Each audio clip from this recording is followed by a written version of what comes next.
Welcome to your support group podcast, your home for your number one podcast that supports you at what you like to do. Yep, we're still here. We're still around here. Unlike the Fat Boys breaking up, we have not. So, how you been, Q? I know it's been eons since we did an episode. So, what's been going on in the nice world of Florida, except alligator Alcatraz? I know, right? That seems to be the talk. But other than that, I just been chilling, trying to get some stuff fixed up around the house, trying to teach these teenagers how to drive. So that's been a job in and of itself. Pray for me. It gets to the point where you realize that prayer just may not work in those situations. I have a couple of family members who are younger than me, and I watched them grow up and learn how to drive, and I got to the point where I realized they just will never learn. They just will never learn. Some people can drive, some people can't drive. It's almost like, I want to say, like swimming or riding a bike. Either you can do it real good or you can't. And you end up with scars, or you end up, not getting in the pool for like 20-something years, or staying in the kiddie part, even though you know how to swim a little bit. That is true. Yeah. Like, some people are really good at it. Some people just have a knack for it. And some people, even though they have a license and they think, well, I have a license, I can drive. And it's like, you have a license, which means you met the basic requirements to pass the test, but you still can't drive. Still cannot drive. And I don't know why people don't get that. Like, I don't care what they gave you. That guy or that lady was very generous that day and gave you that license, because you don't deserve that license. Like, I've seen some people do some stuff on the road and was like, that makes no sense at all. Like, for example, you're going down the street, right? You see a car come flying up behind you, about clear like 3 rows of traffic, swinging around you, cuts in front of you, and then waits at the same red light that you waiting at. I mean, if it's an emergency like that, you could just hop a curb and, keep on trucking. But I mean, if you just go and sit up here, or they get in the left lane that's backed up after they do all that, and you're in the right lane and you passing by them, and I just look over at them like, you dumb. Yeah. It don't make no sense, to do stupid stuff and risk people's lives. Yeah, that's the thing right there. It's like, sometimes people are driving so bad, I have to question. I was like, am I doing something wrong? Because why are y'all doing this? Why are y'all driving like this? This doesn't make sense. Like you said, if you're driving down the street, I'm in the right-hand lane, which means at some point I'm going to make a right turn. Right. Somebody speeds around me. You're already in the left lane. Hops in front of me. Slows down and then turns in front of me. Why you just couldn't get behind me and make your turn? There's nobody behind me. There's nobody behind me. Right. It's a logic there somewhere. I don't know what that logic is, but I damn sure would like to find out. Because there's a logic there somewhere. Like, hey, it's nobody behind you, nobody in front of you. Why are you speeding past me like you need to get past me? Then you get past me, and then you slow down, or you do something stupid like you just said. Like, it's a logic there somewhere. I don't know. Maybe it's the same logic that makes things like alligator Alcatraz. Yeah. Now that's another thing I want to talk about too as well, because it bothers me that people are happy or elated over a prison. These are people. I'm sorry. I don't recall anybody standing in front of Attica and taking pictures like, well, this is a great place. The sign for Attica comes up, or New Bern. If you're in North Carolina, you know what I'm talking about. Sign for New Bern come up. You sit up there, you take a picture. Don't recall anybody doing that. Like, what is the big allure here? What are we trying to accomplish with the same driving logic that we just discussed just a few minutes ago? What are we trying to? Are we cutting in front of one another, or are we? What are we doing? Now, I would ask Q how she feels about this, but I'm pretty sure I already know. But Q, since this is happening in your great state of Florida. Who live in Florida? I live on the moon. On the moon, everything is good over here. Oh, I never heard of a person switching states. Now that is cold. You already know how I feel about it. It's like, this is one of the things I've always said about immigration.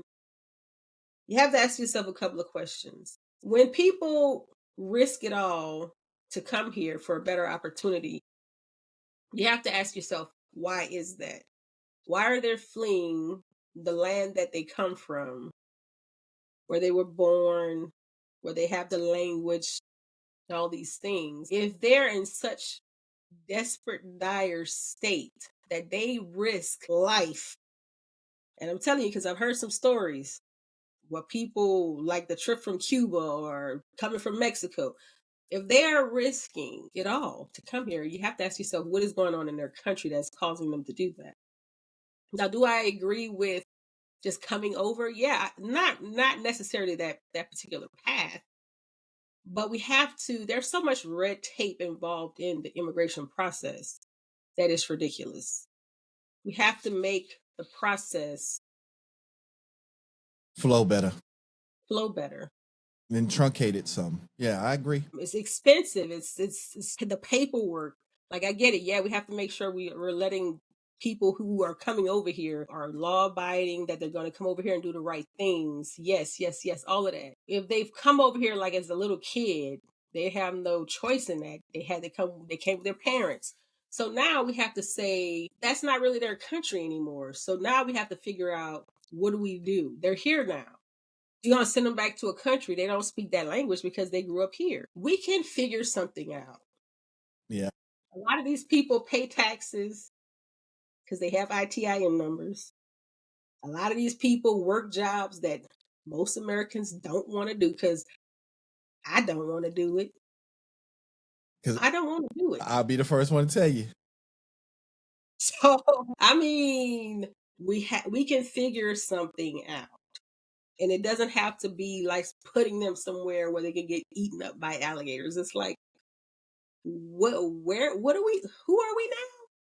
Is this what we come to? It's the humanity involved in it is just mind blowing. The inhumanity, I should say. It's just, I'm like, is this our country?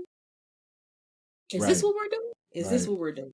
So I know that all of this stuff that we're experiencing now is a wake up call. It is finally showing the other all the parts of the world that, we were walking around with our nose in the air, like our shit didn't stink, but our shit stinks and people smell it. They can smell it. They're like, "Ooh, you got doo doo in your drawers." Yeah. You do. Yeah. You got doo doo in your drawers. You got dingleberries in there. Yeah. Yeah. I put it to I take each race and nationality, religion, and everybody like that, and I put them into the alligator Alcatraz. Black people, we not taking it. Just like the Haitians up in New York when ICE was trying to take down them Haitians beat ICE behind. We not taking it. Was gonna mess with them Haitians like that anyway. Why? Why? You thought you was going up there and do that? They was the first ones. To listen. They ain't taking no shit. Do you not know the history? They are not afraid. They are the literal definition of I want smoke. All of it. Yeah, even like when I used to be up there in New York working, like like one of the Airbnbs was ran by a Haitian lady, and just having a conversation with her, you could tell like she was gangster. Like her son tried to embarrass her and talk all crazy to her and everything like that. She took her clothes off and walked down the street butt naked. I mean, so I already know about Haitian people. I don't, they about that life. Even if they small, meek, and can't fight, they don't care. They don't care. I put actual, natural born white Americans in there, into alligator Alcatraz in my mind. They found a way to rebel. They, they said, well, this is not right. And then NATO and all these other people, the UN, all of them came in to force the hand turn for the white people to get out of alligator Alcatraz. Then I put the Jewish people in there. Up too soon. Can't do that. That's an internment camp. I put H. Nope. Can't do that either. That's an internment camp. Damn. So nobody sees this for what it is. You don't see it. It's there, you know? And then the wording of some of the stuff, like, oh yeah, they can get out, but they would almost be like indentured servants. Yeah, so we're going back to some type of slavery. So the Constitution, the Bill of Rights, what about all this stuff? None of it matters. Okay. Then, I mean, he just gets up there on TV and says that Putin is feeding him a bunch of bullshit. This is a president. Just bust out and just say bullshit on national TV. I was like, did he just... Hold on. Let me pull up YouTube right quick and rewind that. Yeah, he just said bullshit on TV as a president. So that tells me now that he has taken gall for whatever he wants to take gall for. He don't care. He is the man. So now you have record flood in Texas, which National Weather Service with their cuts and everything probably could have predicted it. Probably could have did a better job, but they didn't. And my heart goes out to, you know, those lives lost. But he takes this opportunity to go down there in the middle of where everybody's working, because you know how this stuff goes. If a president shows up in the place where everybody's working, everybody got to stop working because Secret Service got to come in, got to do their job. So you got a whole truck flipped over with branches and all kinds of stuff. And you just use that. Oh, I'm going to use this as a background. You and your robot, his wife. I am killer Russian robot with big teeth. Come to shoot everyone. You take this opportunity to make a photo op. And these people are here working. Then you just go on and just talk about whatever you want to talk about. Then you start giving people shout outs. And when you get to ethnic names, you start saying weird stuff like, oh, everybody's here. Or, oh, I didn't know he was here. Like, dude, something is wrong here. And nobody sees it, you know? And I was like, damn, I wonder if Q's seeing this stuff. Because, like, I know that, you know, I had the book. And shout out to my boy Jamal down in South Carolina. I had 2 projects in South Carolina that I'm working on. They'll be coming out soon. Still trying to be famous. But, yeah. So I was wondering, like, damn, I wonder if Q's seeing this, you know, because I would love to chat about some of this stuff on the podcast, because it boggles my mind, like, how blatant some of his stuff is, you know? I mean, just like the ear thing. Like, cartilage doesn't grow back. Yet, miraculously, you got the most beautifulest ear I've ever seen that gets shot off. Right. The cartilage does not come back. Let me just tell you, because I got messed up cartilage in both knees and ain't coming back. Same here. I can tell you, I got bone-on-bone action myself. I can hear them creak, crack, and pop, and crizzle, and whatever other sounds you can make up inside your mind. That's the sounds that they make. I got it in my toes, too. That's why sometimes I'm around here looking like handyman, walking, dragging a foot. But it boggles my mind that, you know, nobody said, hey, this isn't right. We got a whole Democratic Party, like, how mad do y'all have to be? You know, showing up in pictures with bats and stuff like that, acting like you mad. You know, how mad do you have to be before you start actually doing something? It's time for some type of injunctions or something like that. Y'all had no king marches, but yet he's looking very tyrant-y right about now.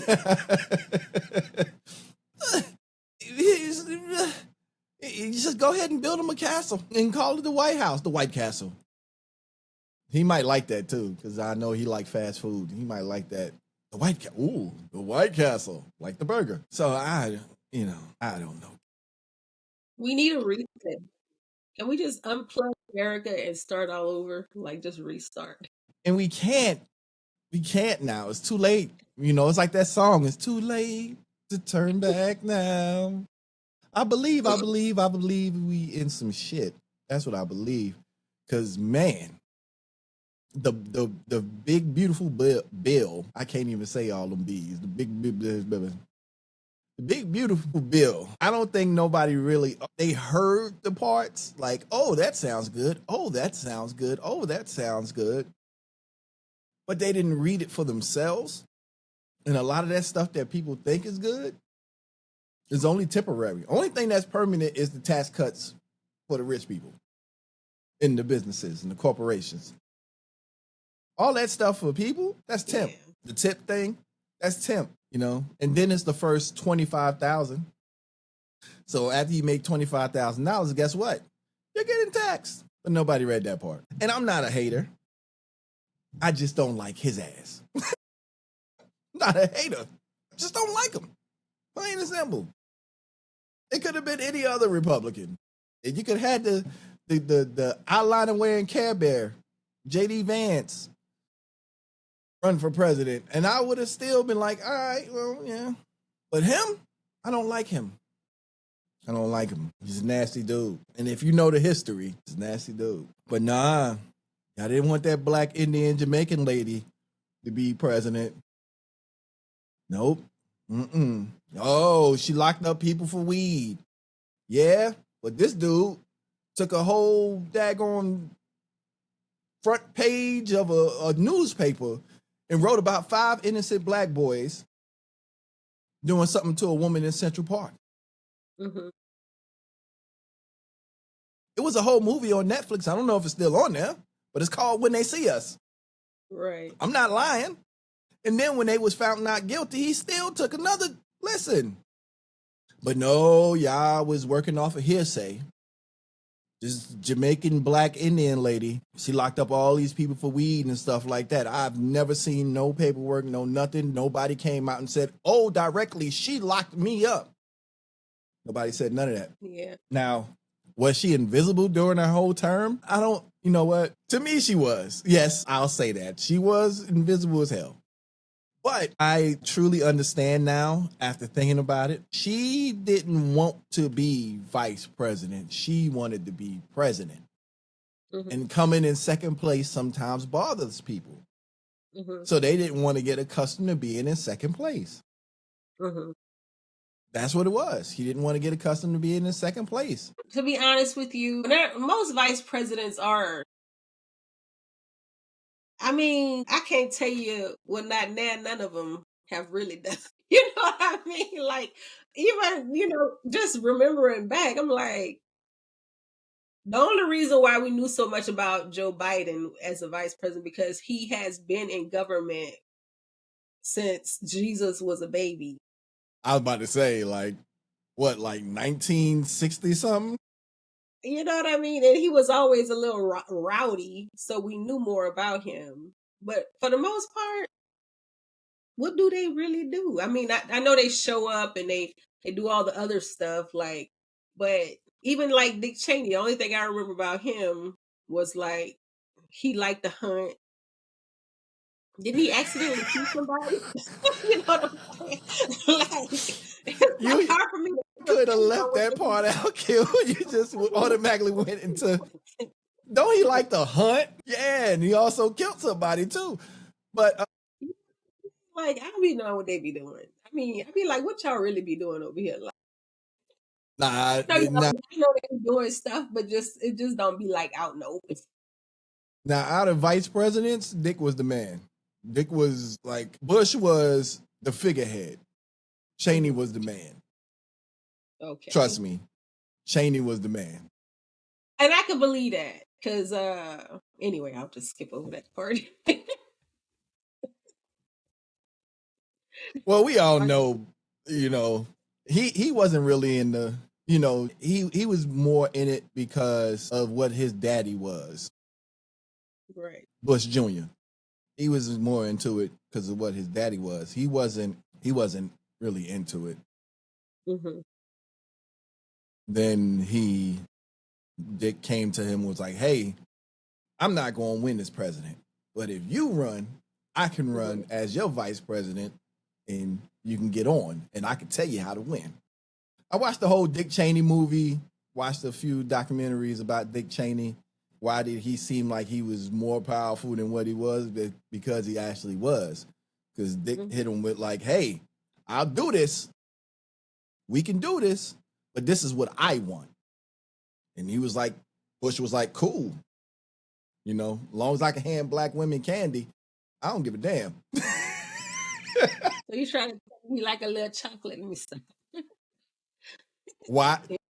Listen, if you got an opportunity, I want you to Google search Bush and Michelle Obama. Oh, yeah, his interaction with Michelle. That mug face lights up when he see Michelle. He always got a gift for her in his pocket. I said, Barack, you better watch this dude. Trying to riz up Michelle. Out here trying to riz her up. Too funny. But now, look, his wife look like she can scrap a little bit though. So I wouldn't. I bet you she'd bop him upside his head. Like, get your butt back up over here. Mm. Yeah, but it's just crazy, you know, when you think about basically the shots that you miss, the shots that you didn't take in the game. This was one of them. This was a shot at something totally different, and I just feel like we blew it. Will that shot come back around again? Oh, you bet you by golly, wow. Women are more into politics than men. Trust me, women are more into politics than men. Why?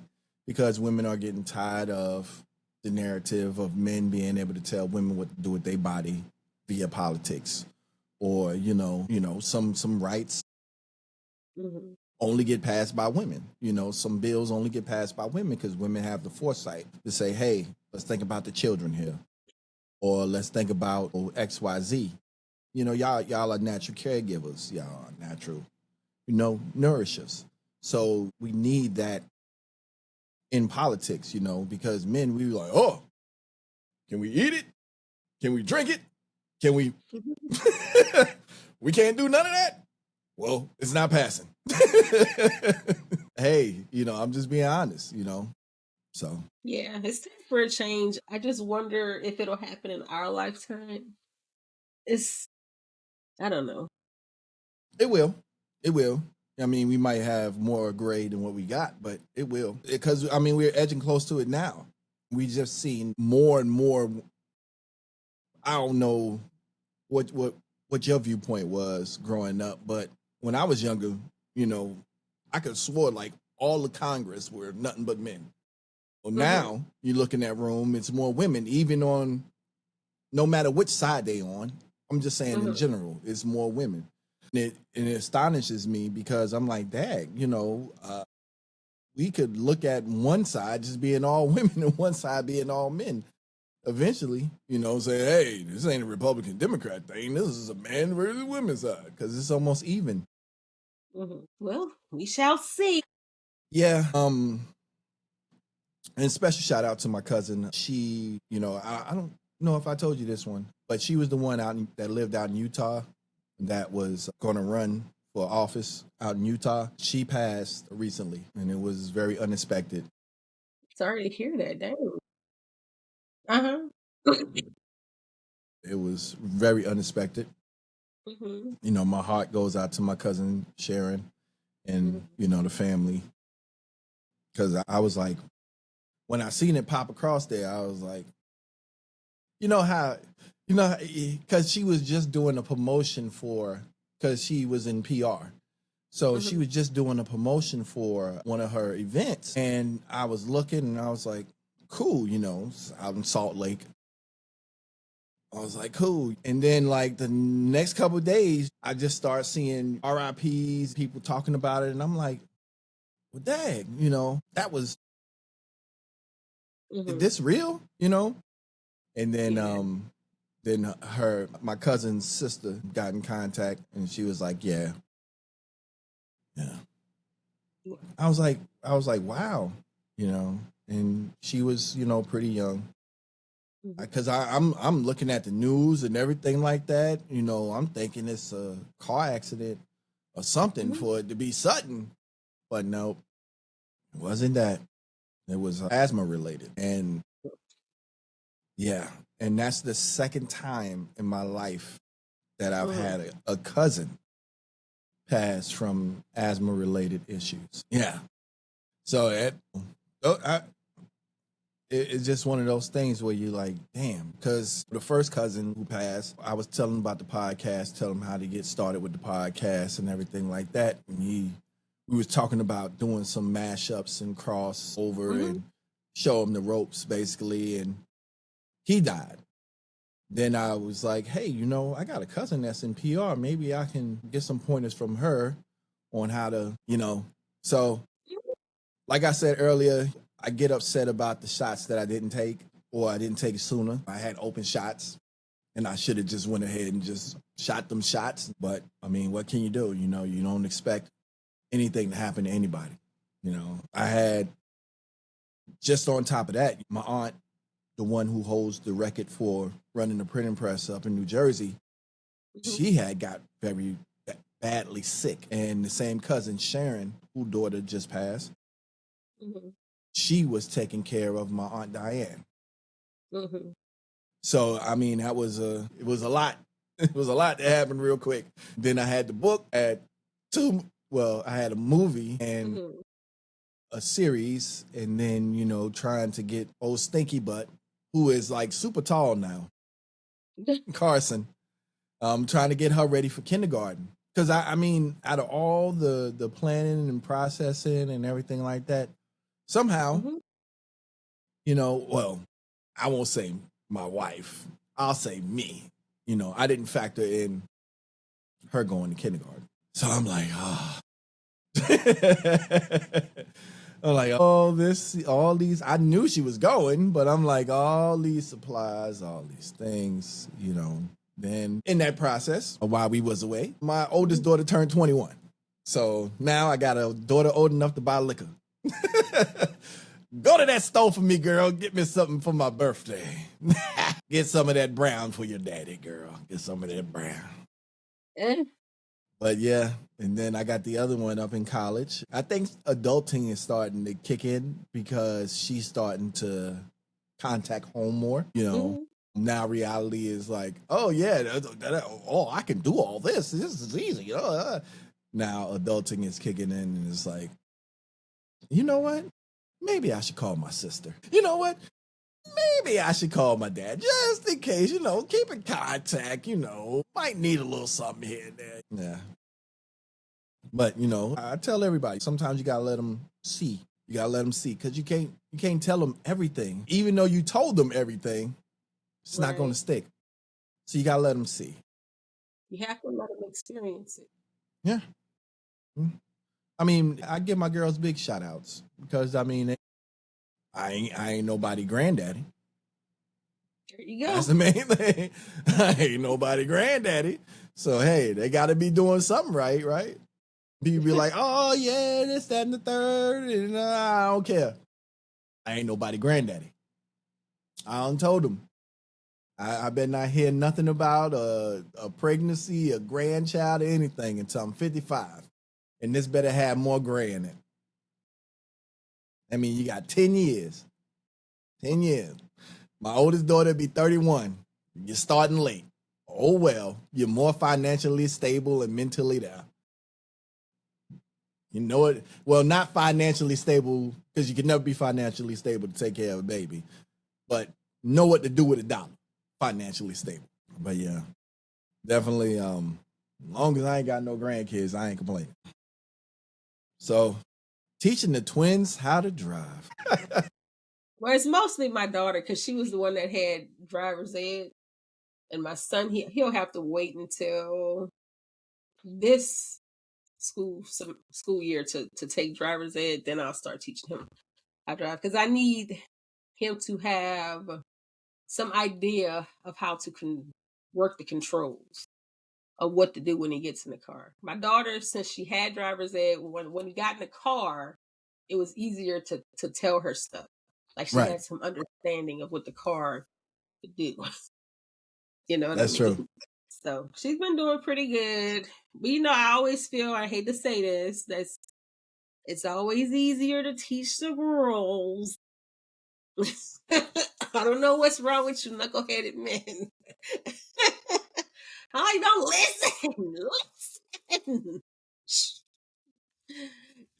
Men, I'm gonna fight for you on this one. I swear to you, I feel total opposite.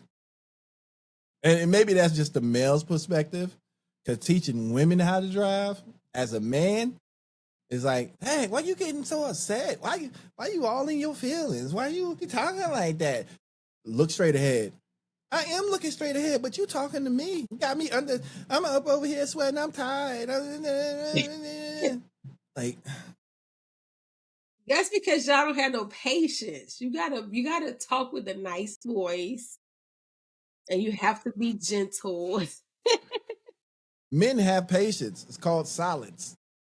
If we ain't saying nothing, that's us being patient. Don't look at the facial expressions. Don't look at the facial expressions. But if we ain't saying nothing. My husband still be trying to tell me how to drive. I'm like, bro, if I'm driving, which is not very often, you be quiet. Do this to your lip. Why do y'all do that to us? Like, who driving? You got the keys in your hand? I don't feel like driving.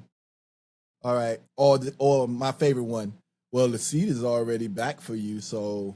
My husband already know. Even sometimes when I'm by myself, I accidentally go to the passenger side. And I'm like, what the hell am I doing? I got to get out the car and go get in the drive. Like, I drove myself here. He didn't drive. You just sitting in the passenger side like. Yeah. Like, I came with myself. It's nobody else here. You got people walking past the car like, are you waiting for somebody inside? Like, they signaling to you like, somebody inside? Somebody in there? Is that open? Right. I got people laugh because they realized what I was doing. The guy was just laughing like. I was like, yeah, I'm used to my husband driving. Oh, it's nice to be spoiled. Yeah. But what I do is, in my case, I just look at my phone the whole time. So I'm like this. Yeah, just do that. Don't tell me nothing about I'm too close. Don't tell me about I can go ahead and make my turn. I'm gonna turn when I want to turn. You be quiet. But see, what's happening inside my head, is a calculation of money, right? Mm-hmm. Whereas I take the car and I'm driving and then I hit the brakes, I'm like, ease into a full stop. Most women, when y'all brake, this is what y'all do. Y'all go.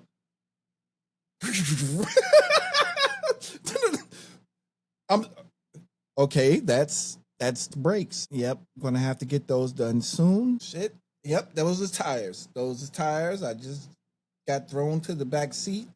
Those are tires. So that's gonna have to get done soon too. Okay, I definitely need to check that oil because wow, somebody got a lead foot. Yeah, that's what my brain goes. So that's why I don't even say nothing. I just go the whole entire time like over exaggerating anyway.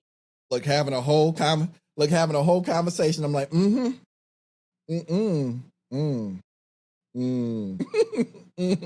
my is about what I'm calculating inside my head. It's not even about the car. Here you go, Carson. Here you go. No, I got it. I got it. Stay where you at. Don't turn around no more.